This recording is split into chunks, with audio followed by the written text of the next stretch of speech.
로마서 강의 40번째 하나님 자녀의 특권이라는 제목으로 말씀을 나누겠습니다. 지난 설교에서는 예수님을 믿고 성령을 받은 자들이 하나님의 자녀임을 강조하였습니다. 물론 우리는 처음부터 하나님의 자녀는 아니었어요. 오히려 입양이라는 방법으로 하나님의 양자와 양녀가 되었다고 성령은 말씀해 주고 있습니다. 그 결과 놀랍게도 하나님을 아빠, 즉 아버지라 부르게 되었다. 성경이 저희 가운데 그렇게 말씀해 주고 계시죠. 신자는 이 신분과 정체성을 반드시 기억해야 한다. 제가 그렇게 강조했습니다. 자녀된 우리는 아버지의 법적 상속자가 동시에 되었다. 그리고 하나님은 우리의 보호자가 되셨다. 그러므로 신자는 하나님의 은혜를 누리되 그 은혜에 감사하며 보답하는 삶을 살 의무가 있다. 그렇게 정리하였어요. 자, 거기에 이어서 같은 본문으로 오늘은 하나님의 자녀의 5가지 특권에 대해서 간단하게 살펴보기 원합니다.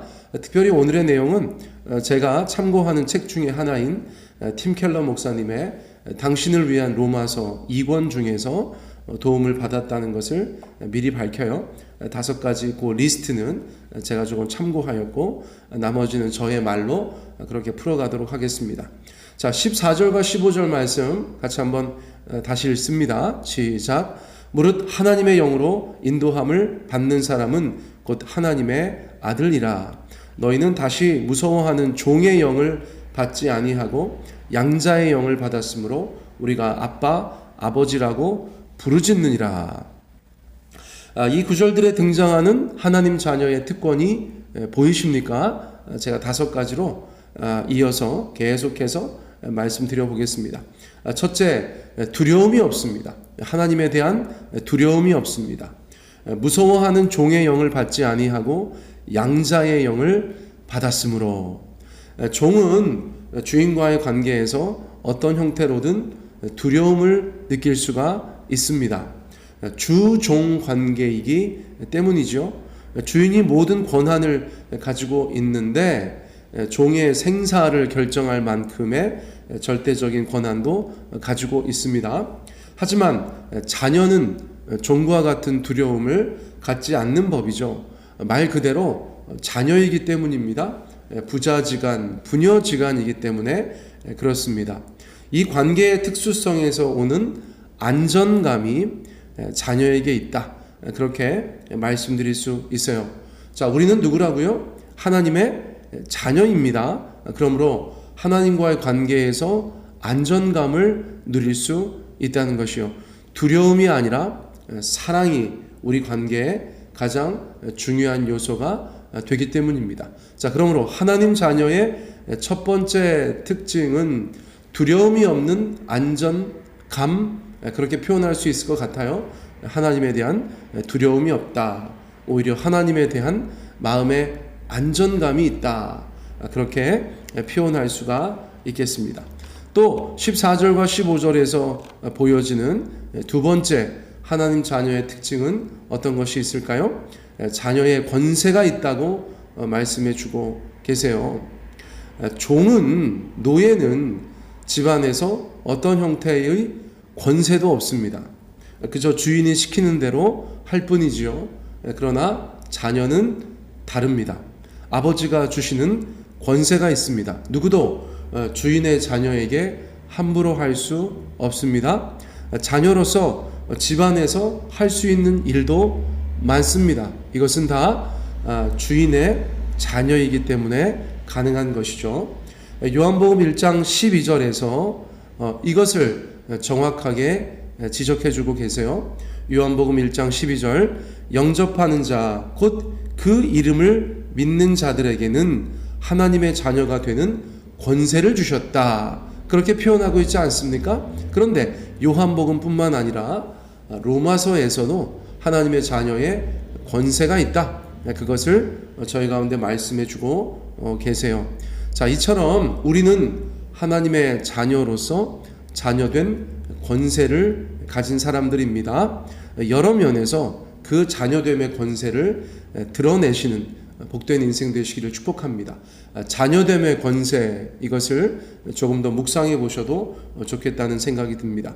또 세 번째, 어떤 하나님 자녀의 특징이 보이시는지요? 자, 하나님과 친밀한 관계를 가질 수 있습니다. 우리가 아빠, 아버지라고 부르짖느니라. 이게 아빠랑 아버지랑 다른 언어예요. 그렇죠? 아빠는 아람어일겠고 아버지는 헬라어일 거예요. 자, 그래서 아빠, 즉 아버지라고 부른다. 그렇게 표현한 것인데요. 어쨌든 간에 어제도 말씀드린 것처럼 아빠라는 말은 아주 친밀한 언어이지요.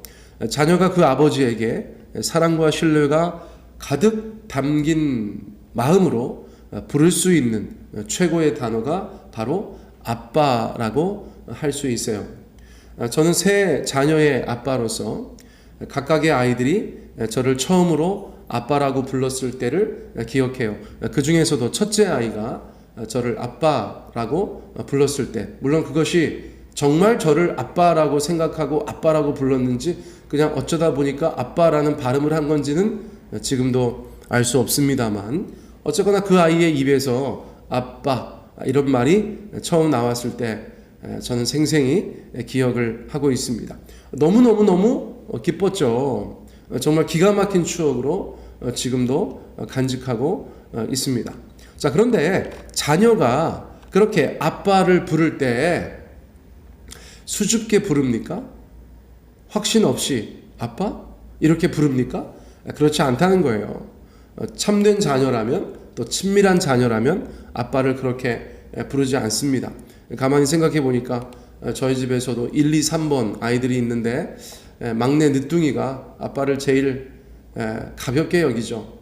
쉽게 여기죠. 그렇죠? 만만하게 보죠. 그래서 첫째, 둘째 아이가 저를 부를 때와 막내가 저를 부를 때는 약간 담대함에서 차이가 있는 것 같아요. 아빠를 막 불러요.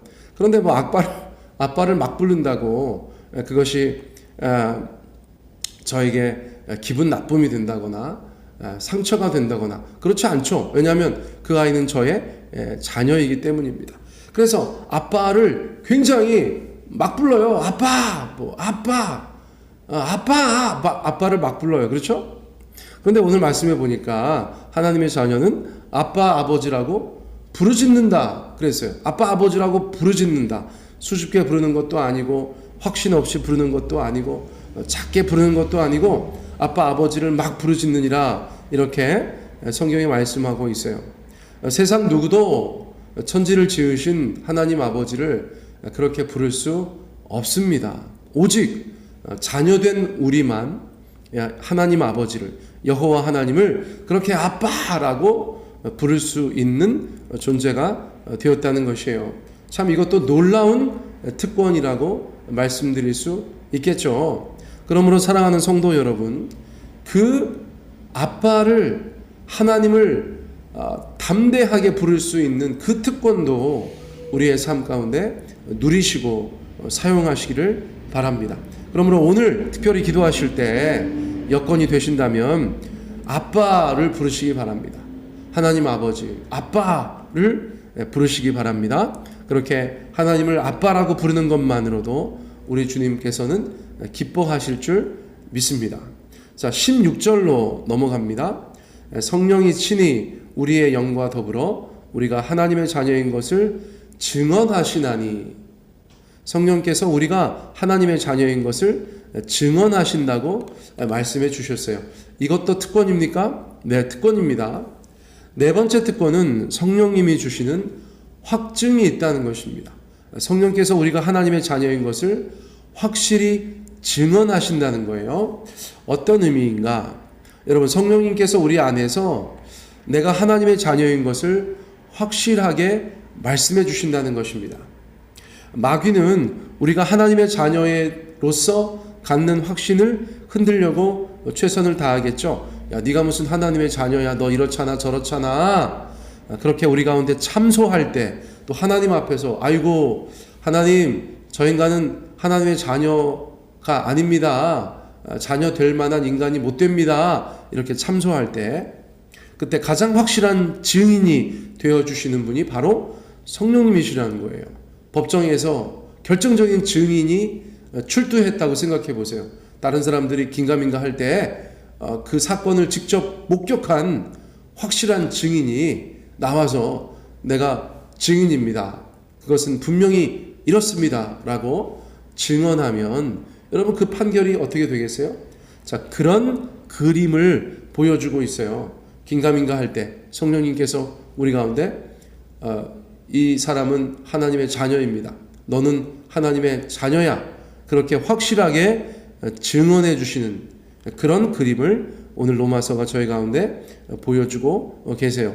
하나님의 자녀에게는 그렇게 성령님이라는 강력한 증인이 있다. 그 성령님이 내 안에서 확신을 주신다. 여러분 그것이 특권이 아니고 뭐가 되겠어요? 자, 17절로 넘어가 보겠습니다. 17절 자녀이면 또한 상속자 곧 하나님의 상속자요 그리스도와 함께한 상속자니 우리가 그와 함께 영광을 받기 위하여 고난도 함께 받아야 할 것이니라. 자, 17절에서 보여지는 하나님 자녀의 특권은 무엇이 있죠? 바로 상속자라는 특권이 있다는 것이에요. 이거는 어제도 제가 좀 언급을 했었죠. 자, 우리에게는 상속권이 있습니다. 하나님 자녀의 놀라운 특권이에요. 성도는 하나님의 합법적인 상속자로서 하나님이 약속하신 놀라운 미래가 보장되어 있다고 할 수 있어요.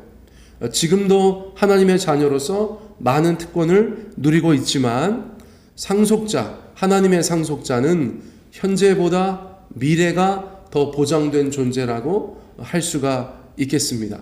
예를 들어서 여러분 하나님이 우리 가운데 상속을 약속하신 것이 무엇이 있습니까? 하나님 나라의 유업을 받을 것이다. 하나님 나라의 유업을 받을 것이다. 우리는 세상 다른 하나님의 자녀가 아닌 자들과 비교할 수 없는 하나님의 나라를 받을 그런 존재로 성경에서 묘사되고 있다는 것이에요. 자, 지금도 우리가 누리고 있지만 미래에 그 하나님의 나라가 우리 가운데 온전히 주어져서 하나님의 것이 아닌 우리의 것으로 그 하나님의 나라를 누리게 되는 그런 복된 때가 오게 될 줄 믿습니다. 자, 어제와 같은 본문이기 때문에 조금씩 겹치는 부분도 있었지만 하나님의 자녀의 5가지 특징을 제가 여러분들 가운데 그렇게 말씀드려 보았어요. 하나하나 다 기억하실 수 있으시겠어요? 제가 마지막으로 한 번만 불러드릴까요? 자, 첫 번째 특권은 뭐라고 말씀드렸어요? 하나님을 향한 두려움이 없다. 왜냐하면 우리는 양자의 영을 받은 것이 아니라 바로 자녀의 영을 받았기 때문이다. 하나님이 두려운 분이 계세요? 여러분, 우리가 하나님의 자녀입니다. 하나님 앞에 사랑으로 나아가서 그분 앞에 친밀함을 누리시기 바라요. 자, 두 번째는 자녀의 권세가 있다고 말씀드렸어요. 세상에서 우리가 어떻게 보이든 간에 하나님의 눈에 우리는 자녀이고 그러므로 마땅히 그 자녀된 권세가 우리 가운데 있다. 여러분 어깨 펴세요. 담대하세요. 하나님의 자녀됨의 권세가 우리 가운데 있기 때문입니다. 또 세 번째 특권은 뭐라고 말씀드렸어요? 세상 그 누구도 하나님을 그렇게 부를 수 없는데 우리는 하나님과 친밀한 자녀로서 하나님을 아빠라고 부를 수 있는 존재가 되었다. 담대하게 하나님을 아빠라고 부르면서 그분 앞에 나아가서 우리가 주님과 교제하시는 그런 인생 되시기를 원합니다. 자, 네 번째 뭐라고 말씀드렸죠? 성령님이 주시는 확증이 있다. 우리가 하나님의 자녀인 것을 확실하게 증언해 주시는 분은 바로 성령님이시고 그 성령님의 역사로 우리가 그 확신을 가지고 살아갈 수 있다. 자, 다섯 번째 상속권이 있다. 지금보다 미래가 더 보장된 하나님의 자녀로서 주께서 우리 가운데 주시는 합법적인 것들을 미래에 더 누릴 수 있는 복된 인생이다. 자, 그렇게 정리하여 말씀드렸습니다. 마음 가운데 새겨두시고 하나님의 자녀된 특권을 이 땅 가운데에서 마음껏 누리시는 복된 인생들 되시길 예수님의 이름으로 축복합니다.